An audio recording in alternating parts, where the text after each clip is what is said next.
والدواني يوم فرحتها بسارة، الغلا والشوق زايد يا حروف الشعر هلي وانتري جزل المعاني واكتبي عنهم مسارة. أجمل أبيات القصايد سجلي قصة فرحها بالدقايق، والدواني يوم فرحتها بسارة، الغلا والشوق زايد يا هلا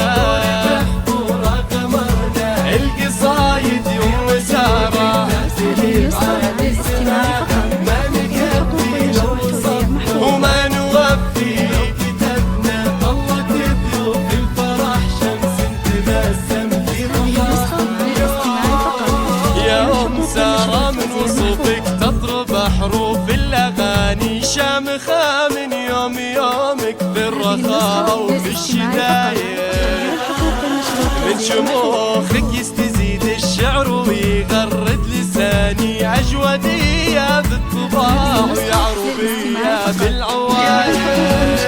اللي حضر والنور بحضور غمرنا والقصايد في وجودك تأتي بعالي سمانا، ما نكفي لو قصرنا وما نوفي لو كتبنا، طلت ضيوف الفرح شمس تبسم في ضحاها.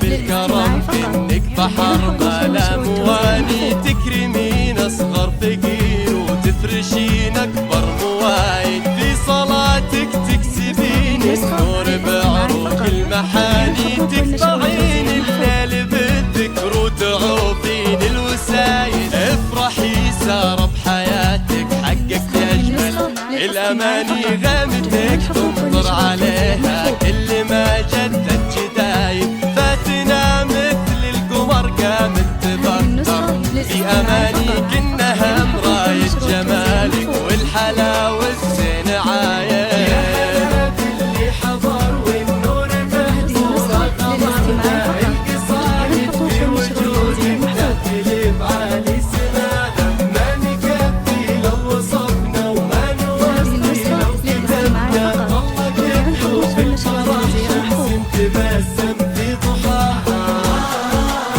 يا عسى تبقين نور عيونها طول الزمان، ويا عسى بطول الحياة بعمرها دايم ركايد،